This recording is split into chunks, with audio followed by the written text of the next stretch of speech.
सोचो, जो 5 साल पहले कह रहे थे कि समाजवादी पार्टी बहुत खराब पार्टी, बहुत अन्याय अत्याचार होता है, बहुत हमारे लोग मारे पीटे जाते हैं, बहुत जमीनों में कब्जा होता है, किसी भी तरह से इसको हराना है, इसके लिए चाहे हमें जहर भी पीना पड़े। जरा उन चेहरों को याद करो जो 5 साल पहले, 4.5 साल पहले आए थे आपके बीच में कि इनको हराना है, किसी को जिता दो और बीजेपी जीत रही है, इसी को जिता दो। और लोगों को लगा कि शायद आपको ये बात कम समझ में आए, तो एक ठो अध्यक्ष बना दिया आपको, कहा देखो देखो अध्यक्ष बन गए, आप तो मुख्यमंत्री बन जाए, और आप सब एक तरफा चले गए। और जरा उन चेहरों को फिर से ध्यान करो कि अब वो चेहरे क्या कह रहे हैं, अब उनके मुंह से क्या निकल रहा है। जब उनका काम धाम नहीं चला, उनकी पूंछ नहीं हुई, तो फिर उन्होंने ट्रैक बदला। पूंछ उनकी फिर नहीं होगी, चुनाव में पूंछ होगी अभी 3 महीने, गाड़ी वाड़ी मिल जा रही है चलने के लिए, कुर्ता पैजामा बन जा रहा है उनका, शाम वाम को वो भी मिल जाता है, तो उसके लिए फिर वो उन्होंने पैसा बदला अपना। अब कहते हैं देखो बीजेपी को हराना है, समाजवादी पार्टी की बड़ी हवा है, समाजवादी पार्टी से तो फिर निपट लेंगे, किसी तरह से बीजेपी को हराना है। वही चेहरे होंगे जो पहले 5 साल पहले आपके बीच में मिले थे, और हम इतने जल्दी भूलते हैं कि भूलने की बीमारी है। अब वही चेहरे फिर आए कि नहीं नहीं नहीं, देखिए कुछ भी हो इसको हराना बहुत जरूरी है बीजेपी को, नहीं सब बर्बाद हो जाएगा, ये सारा ठेका हमारे ऊपर है, किसी और के ऊपर नहीं। अरे भाई बीजेपी को हराना है तो हम भी तो हैं, हमारी पार्टी है, हमारे साथ चले आओ। नहीं नहीं नहीं नहीं, हमको दो तो ही ठीक रहेगा, अगर हमको दे तो ठीक नहीं रहेगा, हम उनको वोट दे तो ही ठीक है। मुसलमान भाइयों को डरवाते हैं कि देखो भाई बीजेपी को हराना है तो सब ही ठीक, और कोई विकल्प नहीं। आजकल कुशवाहा जी लोग बहुत बुद्धिमान हो गए हैं, कहते हैं देखो भाई संविधान बड़ा खतरे में है, बड़ी दिक्कत है, कुशवाहा जी तो अकेले कुछ कर नहीं पाएंगे, अब की बार बीजेपी को हरा ले किसी तरह से। और कोई मुद्दा नहीं है, 3 महीने के लिए गाड़ियां मिली हैं चलने के लिए, और खाने पीने का इंतजाम है, कुर्ता पैजामा सी जा रहा है, और शाम का इंतजाम है, और कुछ नहीं। 3 महीने बाद फिर ये वहीं जाएंगे जहां के थे, फिर इन्हें कोई नहीं पूछेगा। लेकिन इस 3 महीने में आपको कहां ले जाएंगे, आपके बच्चों को कहां ले जाएंगे, ये आपको समझने की जरूरत है। मैं जो लड़ाई आपके बीच में लड़ रहा हूं, जो मैं रोज कहता हूं आपको लोगों के बीच में, कि राजनीति में कोई शौक के लिए नहीं कह रहा हूं, और राजनीति में कोई शौक के लिए कर भी नहीं रहा हूं। जब मैंने शुरुआत की बहुजन समाज पार्टी के माध्यम से, उस समय मैं नहीं जानता था राजनीति के बारे में, पूरी तरह नहीं जानता था।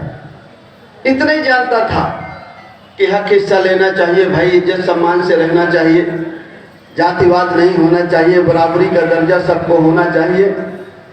लेकिन धीरे धीरे मैंने ये जाना कि राजा में तो सारी ताकत होती है। पूरे पुराने जमाने में लोग कहते थे राजा भगवान का रूप होता है, लेकिन मैं ये आपको बताता हूं कि आज का राजा भी भगवान का रूप होता है। जैसे आप उसे वोट देकर के राज सिंहासन पे बैठालते हैं, सारी शक्तियां उसमें राजा की आ जाती है, कोई फिर उसकी बात को काट नहीं सकता। जैसे मैं आपको उदाहरण के लिए बताऊं, योगी जी गोरखनाथ मंदिर के महंत है ना, हैं? गोरखनाथ मंदिर के महंत हैं। अगर जब वो महंत थे और वो दरोगा जी से नाराज हो जाते और कहते तथास्थ दरोगा जी सस्पेंड हो जाए, तो होते हैं? वो नाराज हो जाते, डीएम साहब से कहते तथास्थ डीएम का ट्रांसफर हो जाए, हो जाता। वो कहते तथास्थ सड़क बन जाए तो बन जाती। और आज जब वो मुख्यमंत्री हैं, आज कहे तथास्थ दरोगा सस्पेंड हो जाए तो हो जाएगा कि नहीं? हो जाएगा। कहाँ पावर है, कहाँ ताकत है? सरकार में जिसको आप वोट दे करके बनाते। जब मैंने आपको ये बात कही कि पुराने जमाने में लोग कहते थे राजा भगवान का रूप होता है, तो मैं ये आज भी बता रहा हूं आपको कि आज भी राजा भगवान का रूप होता है। मैं राजा का चमचा रहा हूं ना, इसलिए मैं जानता हूं। मैं राजा तो नहीं रहा, राजा का मैं सलाहकार रहा, राजा का मैं चमचा रहा, तो मैं राजपाट की ताकत को जानता हूं। अगर हमें गरीब और कमजोर को, इस देश के पिछड़े को, दलित को, किसान को, मजदूर को अगर हक हिस्सा लेना है तो उसको सरकार में भागीदारी निभाना पड़ेगा। जिन लोगों की सरकार में हिस्सेदारी, भागीदारी नहीं रहती, वो धीरे धीरे गुलाम और लाचार होकर के रह जाते हैं। तो राजनीति की जो मैं शुरुआत है, मेरी इसलिए नहीं है कि मैं कोई नेता हूं, मुझे कोई एमपी एमएलए बन करके जाना है और थाने में रॉब काटना है, ठेकेदारी करना है। राजनीति मेरी और आपके बच्चों की जरूरत है। अगर राजनीति में भागीदारी नहीं होगी तो बच्चों को स्कूल कहां से अच्छे मिलेंगे, और अगर पैसे नहीं है तो फिर शिक्षा कौन देगा, और हमारे बच्चों को रोजगार कौन देगा। अगर किसान को ये जरूरत है कि उसकी फसल की कीमत सही मिले तो कौन देगा, ये तय तो सरकार ही करती है, जिसको वोट देकर के जिताते हैं। अगर मजदूर को उचित मजदूरी चाहिए तो ये तो सरकार ही तय करती है कि इतनी मजदूरी मजदूर को मिलेगी। मजदूर का नया कानून बना है। जब पिछले साल लॉकडाउन में हम लोग 2 महीने अंदर रहे, उसी समय 4 कानून बने। एक कानून बना कृषि कानून, जिसके विरोध में दिल्ली के बॉर्डर में 1 साल से किसान बैठे हैं। दूसरा कानून बड़ा मजदूरों का, जब मजदूर 2 महीने पैदल चल रहे थे, कितने मजदूर बेचारे रास्ते में मर गए, कितनी बेटियों के बच्चे हुए रास्ते में, और किस हालत में वो आए आप लोगों ने देखा होगा। 2-2 महीने, 3-3 महीने मजदूर पैदल चल करके आए, दिल्ली से, कलकत्ता से, पुणे से, बंबई से, सूरत से, गुजरात से, अहमदाबाद से 2-2 महीने, 3-3 महीने पैदल चले, और उनके पैरों की क्या हालत हुई आपसे छिपा नहीं। हम में से जितने लोग बैठे हैं, कोई ऐसा आदमी नहीं है जिसका घर का आदमी, रिश्तेदार, नातेदार मजदूरी करने ना जाता। लेकिन उन 2 महीनों में सरकार ने बसें बंद कर दी, ट्रेनें बंद कर दी। सरकार के पास इतनी ट्रेनें और बसें थी कि वो 5 दिन चल जाती तो सारे मजदूर अपने घर आ जाते। लेकिन सरकार की नजर में मजदूर और गरीब की तो कोई कीमत ही नहीं। जब हम पैदल चल रहे थे किसान, उसी समय कानून बने मजदूरों के लिए। अब जो नया कानून जब लागू होगा तो पता चलेगा, अब मजदूर की ड्यूटी 8 घंटे की नहीं होगी, 12 घंटे की होगी। जो 35 कानून उसके हित के थे, वो सरकार ने खत्म कर दिए। उसी सरकार ने जिसको वोट दे करके आपने बनाया है। तो मैं इसलिए ये बातें बता रहा हूं कि राजनीति शौक नहीं, जरूरत है। अगर हम राजनीति को ठीक से नहीं करेंगे, अपने वोट का सही इस्तेमाल नहीं करेंगे, जो हमारी बात को रखने वाला व्यक्ति नहीं होगा, जो हमारी पीड़ा को समझने वाला व्यक्ति जीत करके नहीं जाएगा, तो कौन आपकी समस्या का समाधान करेगा। इसी तरह जब हमारी बेटी के साथ बलात्कार होगा, हमारे बच्चे मारे जाएंगे, और जिस आदमी को हमने जिता करके भेजा है वो हमारे पक्ष में न खड़ा होकर के जो जालिम है उसके पक्ष में खड़ा होगा, तो कहां से आपको न्याय मिलेगा। आपको ये सोचना है। अगर हम गरीब हैं, हम चाहते हैं कि हमारे बच्चे को अच्छी शिक्षा मिल जाए, हम फीस नहीं दे सकते हैं, हमारी जरूरत है कि फ्री शिक्षा मिल जाए, तो ये कौन करेगा। ये वही तो करेंगे जिनको वोट दे करके जिता के लखनऊ भेजते हैं। पढ़ने के बाद हमारे बच्चे को रोजगार मिल जाए, ये कौन देगा। ये वही तो देगा जिसको वोट दे करके जिता करके लखनऊ भेजते हैं। इसलिए राजनीति हमारी और आपकी जरूरत है। आप इसको शौक के लिए कतई मत समझिएगा कि ये शौक के लिए आपको बुलाया गया है, तामझाम दिखाने के लिए, बनाने के लिए बुलाया गया है। आपको इसलिए यहाँ आमंत्रित किया गया है कि आप अपने हक और अधिकार, अपने बच्चों हक अधिकार के बारे में आप समझ सकें। और हमारे बच्चों की लड़ाई कोई और नहीं लड़ेगा, हमारा वजन उठा करके कोई और नहीं चलेगा, हम ही को अपना वजन उठा के चलना पड़ेगा। हमें अपने बच्चों की लड़ाई खुद लड़नी पड़ेगी, कोई और हमारे बच्चों की लड़ाई नहीं लड़ेगी। आप ये सोचते हो कि हम जो 10 नेता बैठे हैं मंच में, या जो मैं बोल रहा हूँ मैं लड़ लूंगा अकेले, मैं भी नहीं लड़ पाऊंगा। सब मिल करके अपने अपने बच्चों की लड़ाई लड़ेंगे तो ही ये लड़ाई जीत पाएंगे, अन्यथा लड़ाई कभी जीत नहीं पाएंगे। इसलिए जागिए। मैं बार बार मेरी इतनी बातें कहने का मतलब सिर्फ एक है, मैं आपको झकझोरने की कोशिश कर रहा हूँ, आपको हिलाने दिलाने की कोशिश कर रहा हूँ कि शायद मेरी बात आपके अंदर पहुँच जाए, आपके दिल में पहुँच जाए, आपको लगे कि हमारे बच्चों का, हमारी बेटी का हित कहाँ है। नीट की परीक्षा जो ऑल इंडिया मेडिकल की होती है, 3 साल हमारे बच्चों को, पिछड़ी जात के बच्चों को 27% का रिजर्वेशन आरक्षण नहीं मिला। 11,000 बच्चे हमारे डॉक्टर बनने से रह गए। पाल का, कुर्मी का, निषाद का, बिंद का, भर का, नुनिया का, कोयरी का 11,000 बच्चे डॉक्टर बनने से रह गए। जो 27% का रिजर्वेशन था वो नहीं दिया गया। इस साल जब चुनाव है तो लोगों ने जब विरोध किया तो इस साल सरकार ने कहा हम लेंगे। 11,000 बच्चे जो हमारे डॉक्टर नहीं बने, सरकार ने नहीं दिया रिजर्वेशन, सरकार को हमने बनाया, तो कौन गुनहगार है अपने बच्चों का? कौन है गुनहगार अपने बच्चों का? आपने वोट दे करके अपना भर नुकसान नहीं किया, अपने बच्चों का नुकसान। ये सारी चीजों को आपको समझना है।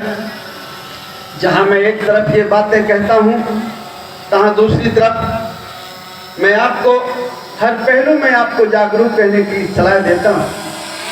मैं भी गठबंधन की बातों में है, ये बातें बीच में मैं कहने लगा कि वो कहते हैं कि बीजेपी को हराना बहुत जरूरी है।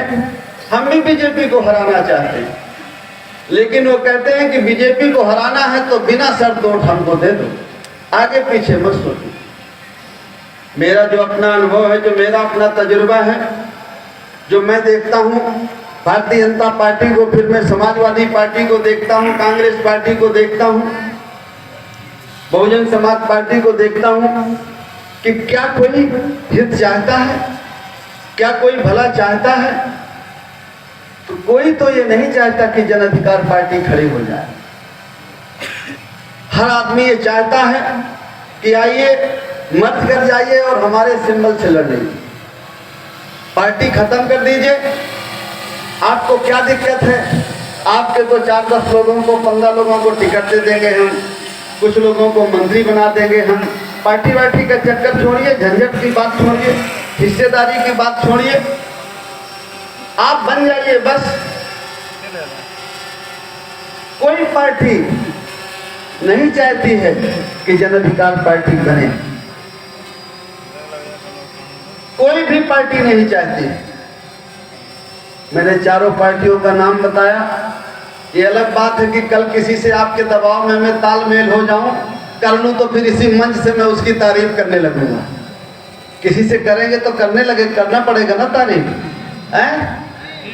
मैं ये बातें इसलिए खुल के कहता हूं कि वैसे तो सभी जगह के लोग बहुत जागरूक हैं। अभी पाल साहब बैठे हैं, पटेल जी बैठे हैं, प्रजापति जी बैठे हैं, नसीम भाई बैठे हैं, राजभर जी बैठे हैं, इनको तो मैं सबको समझा लेता हूँ। लेकिन जो कुशवाहा जी लोग हैं ना, उनको समझाना तो बड़ा मुश्किल काम है। 10 पीढ़ी राज रहा है, अशोका के वंशज है, जल्दी से मानते हैं किसी की? जल्दी से किसी की नहीं मानते। और किसी का कोई नेता हो सकता है, लेकिन कोयरी का नेता कोयरी कैसे हो सकता है? वो तो हो ही नहीं सकता। इसलिए जो बातें घर के अंदर की हैं, वो बातें मैं आपके सामने मैदान में बताता हूँ कि कल मुझे आप कहेंगे कि मंत्री जी दिमाग से काम नहीं करते हैं। आपके यहाँ के कुछ लोग हैं तो वो कहते हैं मंत्री जी को तो हम ही चलाते हैं। एक इतना सा है, वो कहता है मंत्री जी को तो हम ही चलाते हैं। बहुत ऐसे लोग हैं कि जो कहते हैं मंत्री जी समझ नहीं पाते।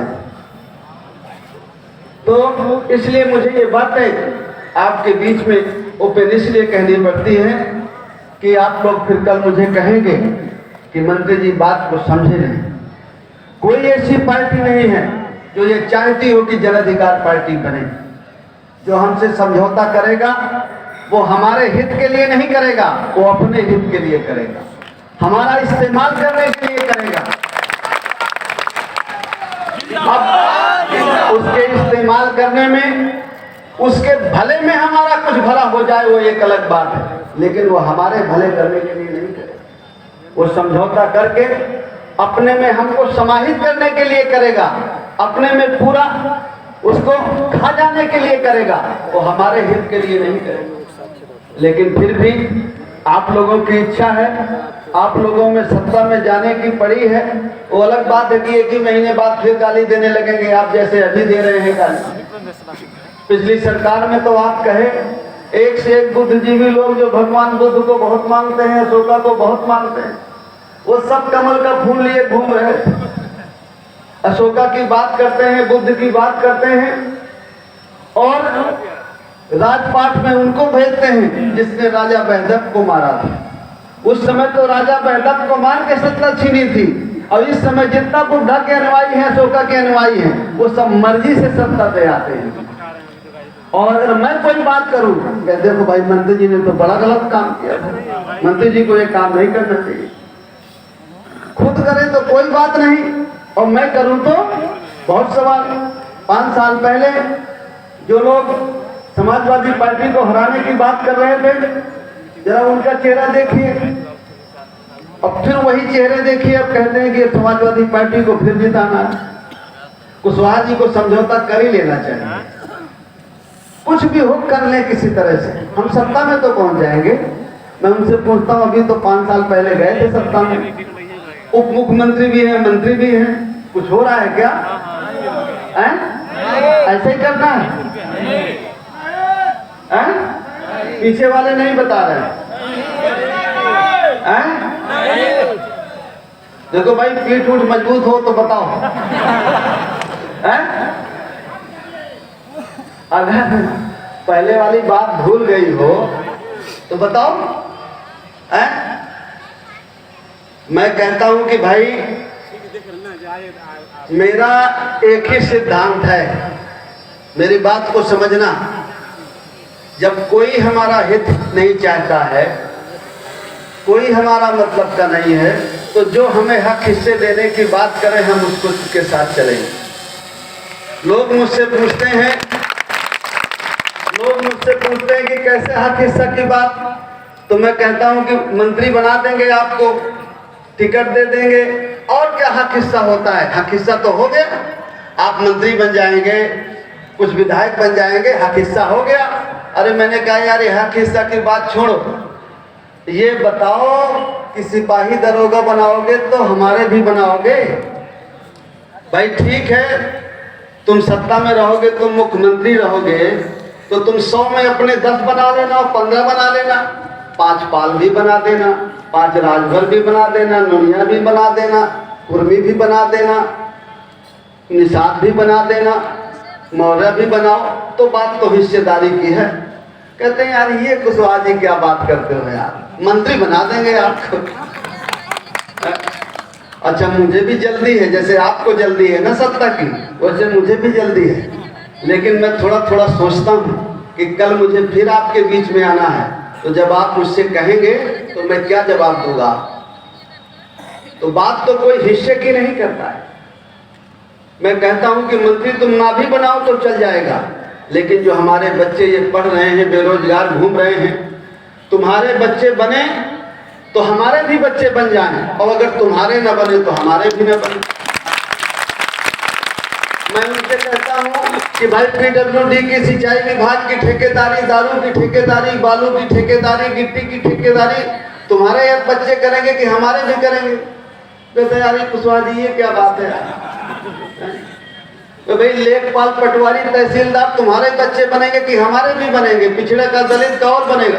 कहते यार कुशवाहा जी आपको मंत्री बना देंगे, ये चक्कर छोड़, 1 से 2 बना देंगे। ऐसा कर ले समझौता? नहीं। आप कह रहे हो, लेकिन जिनको चुनाव लड़ना है ना, उनकी जान निकल रही है।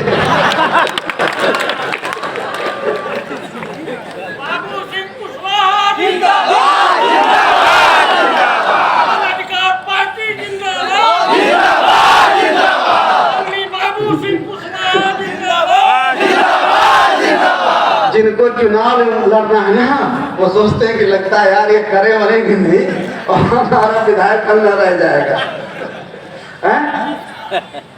विधायक बनने से जरूरी ये है कि हमारी पार्टी खड़ी हो जाए और जो हमारा और हमारे बच्चों को हक हिस्से की बात करे उसके साथ हमें चलना है। सही है कि गलत ये बात? अगर मेरी बात सही हो तो बता देना, गलत हो तो बता देना। तो अगर मैं ये चिल्लाता रहूं रोज और अगर आप सबसे ये कहते रहे कि हमें समझौता करना है, गठबंधन करना है, तो लोग ये समझते हैं कि हमारी गरज ज्यादा है। उनकी गरज नहीं है, हमारी गरज ज्यादा है। थोड़ा शांत रहिए, गंभीर रहिए। हम तो सड़क पे है ही हैं, हम तो नहीं है ना सत्ता में। हम तो 70 सालों से नहीं गए हैं सत्ता में, कि गए हैं? जो गए हैं 4-4, 5-5 बार गए हैं, उनको ज्यादा जल्दी है। अगर थोड़ा शांत रह जाओ तो मैं उन्हें बताता हूं कि बेटा देखो, हिस्से की बात करो, हिस्से की बात करो तो हम वोट देंगे। हिस्से की बात करे कांग्रेस तो उसके साथ, हिस्से की बात करे सपा तो उसके साथ, हिस्से की बात करे तो बसपा उसके साथ, हिस्से की बात करे तो बीजेपी।